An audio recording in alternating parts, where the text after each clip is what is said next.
Welcome to కైటివ్ media.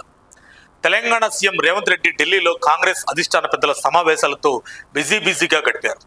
Telangana రాష్ట్రంలో కాంగ్రెస్ ప్రభుత్వం 2 ఏళ్లు పూర్తి చేసుకున్న శుభ సందర్భంగా రేవంత్ రెడ్డి కాంగ్రెస్ పార్టీ ముఖ్య నాయకులు మల్లికార్జున ఖర్గే, సోనియా గాంధీ, రాహుల్ గాంధీ, ప్రియాంక గాంధీలను కలుసుకున్నారు.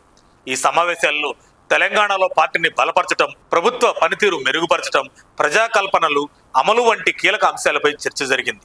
అదేవిధంగా ఇటీవల విజయవంతంగా నిర్వహించిన గ్లోబల్ సమ్మిట్ వివరాలు, రాష్ట్రానికి వచ్చిన పెట్టుబడులపై పూర్తి నివేదికను కూడా కాంగ్రెస్ పెద్దలకు రేవంత్ రెడ్డి సమర్పించారు.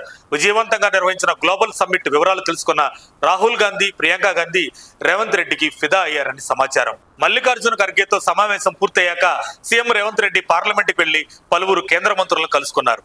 తెలంగాణ రాష్ట్రానికి సంబంధించిన నిధులు మంజూరు, పెండింగ్ లో ఉన్న ప్రాజెక్టులపై తగినంత త్వరగా మంజూరు చేయాలని కోరినట్లు, ఆ దిశగా వేగవంతమైన చర్చల కోసం చర్చించినట్లు తెలిసింది.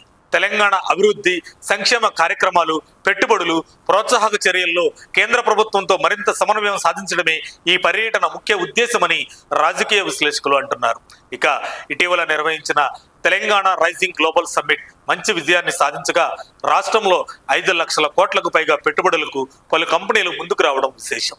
ఈ విజయంపై పార్లమెంట్లో పలువురు కాంగ్రెస్ నేతలు ప్రసంగించిన వారిలో పోరిక బలరాం నాయక్, సురేష్ షెట్కర్, డాక్టర్ మల్లు రవి, చామల కిరణ్ కుమార్ రెడ్డి, ఎం అనిల్ కుమార్ ఉన్నారు. ఆ తదనంతరం తెలంగాణ రైజింగ్ గ్లోబల్ సమ్మిట్ మంచి విజయాన్ని సాధించిన శుభ సందర్భంగా ముఖ్యమంత్రి రేవంత్ రెడ్డికి శుభాకాంక్షలు తెలిపారు.